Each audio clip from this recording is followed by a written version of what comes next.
Hi guys, and welcome to Angling For You Back to Basics. Now on a lovely little session filming fishing with meat and ground bait, and what I thought I'd do is just run through pole safety and how I look at setting my box up, how I set my rollers up, how I store my top kits, how I have the landing net, and all the things that are around the safety and longevity of your kit and your pole setup. And that's what we're going to go through today. So roll that tape and I hope you enjoy. Right guys, so we're going to start next to the box. We're going to pick up the camera and move it around into different areas to show you different things. And I'll probably pick up the camera and zoom in on closer things. But we're going to talk a little bit around safety of the pole to start off with. Now, the pole itself, of course, we have the pole nose bungs. And in each section, as you can see, we have a little bung. Might be a bit easier to see in this one. As you can see, the orange in there, you can get them in various different colours, and that's pole nose bungs with Stuart Jolly. And every part of my pole always gets those in, and it just stops it chipping against things. If you drop into the water, it stops it from sinking. All sorts of reasons why you should look at getting them. So that's the first part of the safety. The second part is a pole sock. Now, you don't always have to have this type of pole sock. There's multiple different pole socks out there, but I do like the new pole safe system from Preston. And the reason why, so for example, at the moment, we're just gonna drop that out of the way. At the moment, I've got my pole in one long line, so I don't actually need to have my pole separated. But if I were fishing a venue where I didn't have a lot of space behind me, or I were using 16 meters, then I would divide the pole on my rollers, which we'll show you. But this little part will keep hold of the section and stop it rolling into the water. Now, with your pole, setting it up, you always have it on a slight angle down towards the water, so it sits into these. Now if it's windy, the pole sock obviously helps with the pole not blowing around, and keeps it safe and secure, stops it going into the water. But equally, it is there to just hold the pole in place. It's not windy today, but I would always have it in there. I know it's safe, I know it's not going to move around. So number one, other than pole nose bungs, when you're fishing, is to have a pole sock of some description. Now I've moved this around. Now obviously you're looking left-handed for me, and it would be on the opposite side if you were right-handed, which probably 90% of people are. I've moved this around, so I used to have it on the end, right next to the water, and what I've found doing, mainly to do with the filming, is why I did it. And I've done this for years, and we're talking since I've fished 15-20 years.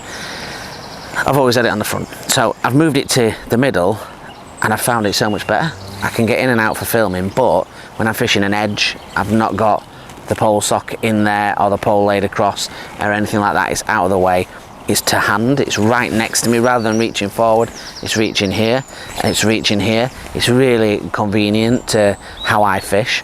And you can get dual ones of these as well, not necessarily Preston, but you can get dual ones where it's two pole socks, or you can get a spray bar and add two socks to it.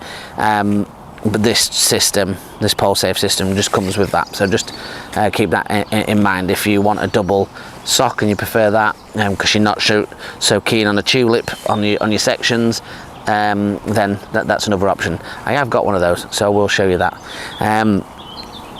So that is how I would have it, and this is why I've moved it back to the middle. That would be equally the same on the right. It clears everything. It's doesn't affect my drawers opening whatsoever. Getting into my drawers, the distance is enough that I can open the drawer halfway and I can open it full and get to what I need in the back easily without worrying. And that is an essential part, and that's something that you sort of get used to, and maybe you have to adapt as you go along with your fishing. And I'm not saying, don't get me wrong, I'm not saying you have to go out and buy all these fancy gadgets and bits and bobs. If you can get away with pole fishing with one roller, and if you want to rest it on a bag, you can.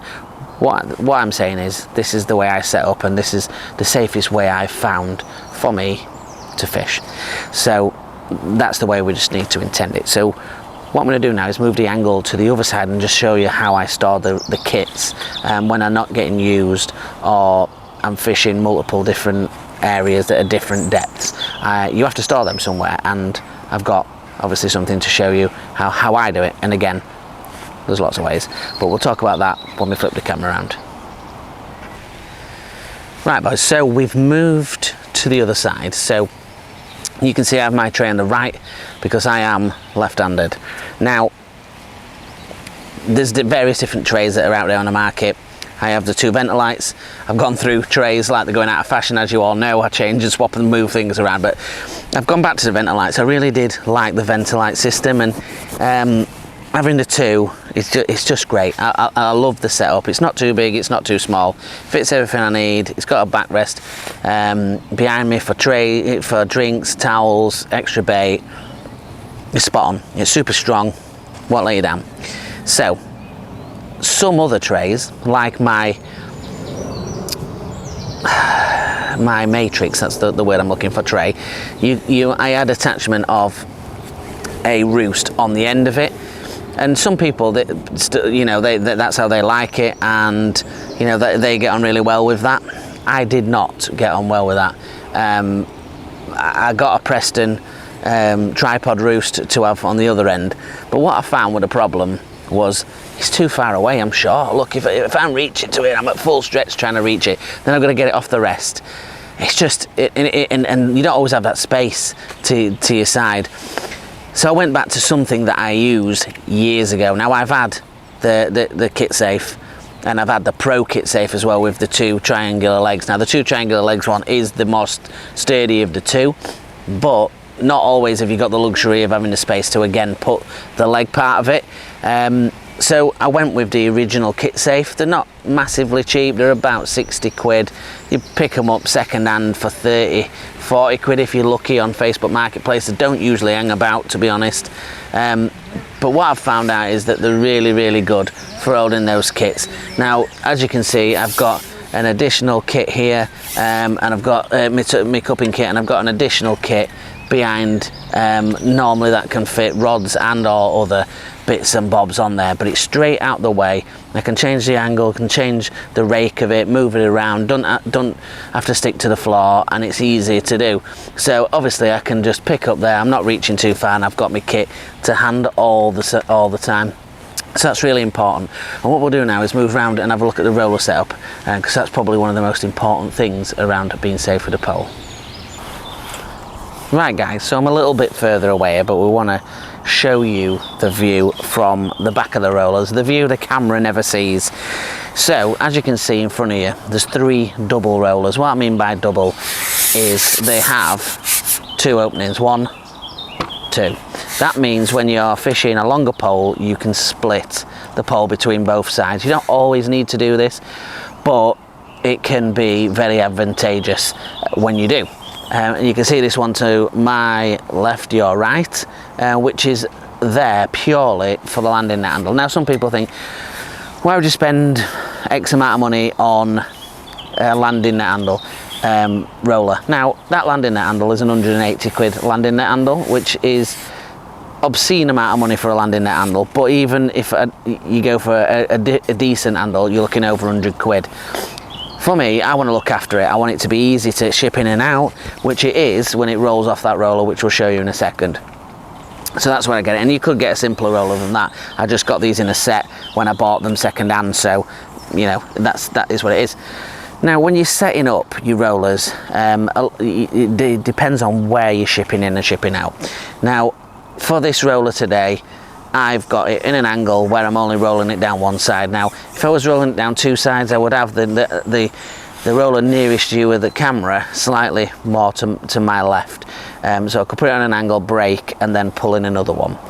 We'll show that in a little bit of detail with shipping back in a second, but the ethos of having it is to be easy. You need to not be able to even look. You need to know where your rollers are. So when you're shipping back, and I'm shipping back now, I can ship back and the roller is on the roller without even looking. I didn't even look. It's going back onto it, and I'm keeping the pole low to the ground and I'm shuffling. Now what you need to be doing is have a glance every so often, but you need to be keeping your eye on where the fish is going. Now if you've got a carp on, obviously it could bolt off. It allows you to ship back forward, and if you need to ship farther back and break, then you can break and you can put that in there, and you know you've got your fish. On a shorter, now this is where it's different. So if I was shipping back and I wanted to break the pole, I would have, like I said, I would have the other pole roller slightly to the other side, so I'd feed it that way. So then when I broke it, I could run it onto another roller, unless I hadn't got the distance. So let's say we've got a short behind us, we're going to maybe have to break around here. So that side is perfect. We've got that on the roller, and I can move that back onto the second part of the roller, and that goes onto there when we take the top kit off. So I've split the pole with not a lot of distance, but that's where the dual rollers come in. If you don't do that, what happens is you're going to ship it back, and you're going to have to maneuver it between the pole. You have to move things around. You know, when you're rolling this, it's going to pull the other one out of the sock and things like that, and then you can just get more damage. So if you have a split one like this, it allows you to split your pole perfectly, like so. Now, how I've got it set up today, I'll show you the way we're rolling it back. So we've rolled it back, we've got the fish on, we're keeping it low, and I'm watching the elastic, and then that hits the back roller. I didn't even need to look. I know it's perfectly in line with a back roller, and I've taken it all the way up. I've taken the top kit off. That sits in my pole sock now. That's you know, nice and safe. It's all on there, and it allows me to do without even thinking or without even looking. But there's some other key important bits that we'll have a look when we move the camera a bit further side on, and we'll talk about that. The next thing, which I was going to say before, is the landing net handle. Now the landing net handle sits, and this is all the orchestration of where you've got your stuff. There's this to your left and there's the pole to your right, so you need to make sure that you take the time to have a look where you've got it. Now when I hook a fish, for example, I've got it in a lovely little U holder there. It's not going to go anywhere. It grips onto it. It's perfect. Now if I get a fish, I always grab it in the same place right next to the U, lift it out, and I'm playing the fish. Let's animate it. Let's get a top kit. So we're playing a fish, we've picked this up, and now instead of having to lift and drag it across the floor, I just roll it. It's done. The roller's there. I've got it onto my knee now, and I can net the fish. And when I've got the fish, it goes straight back onto that roller, and it can roll straight up to my knee, and I can unhook the fish, and then it goes straight back onto the roller. So you can see that is quite simple. What we'll do, we'll move it round. You can see that from the other direction, and then we'll jump onto the side view and have a look a little bit around the direction and the length of the pole, and how that sits, and how far you should get your pole rollers apart from each other. Right guys, so let's animate that little bit that we've just discussed, and you see it from the other angle. So we're playing the fish is on. Right next to this holder here, I can pick my pole up, and you're free. It's completely free to roll on the rollers. I don't have to rag it about, throw it about. I can put it straight onto my knee, 2 rolls on the roller, and it's off and in my knee, and it's nettable. And then again, once I've hooked the fish and put it in the net, I can roll it back on the roller. It sits perfectly in my knee to unhook it. That goes back, and it's nice and safe. And in that scenario there, people ask me, why do I bother getting another roller? That's why. That's exactly why I do it. No messing about, no dinging of landing net handles, no scraping across gravel backs. Everything is said, in uniform, safe.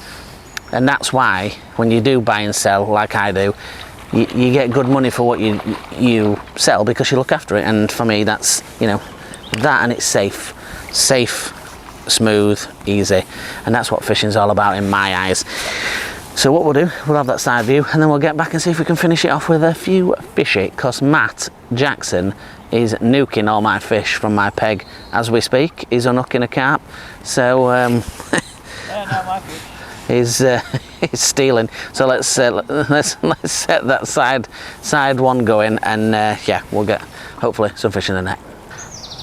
Right guys, so now looking at the difference between what we've got lengthwise between rollers.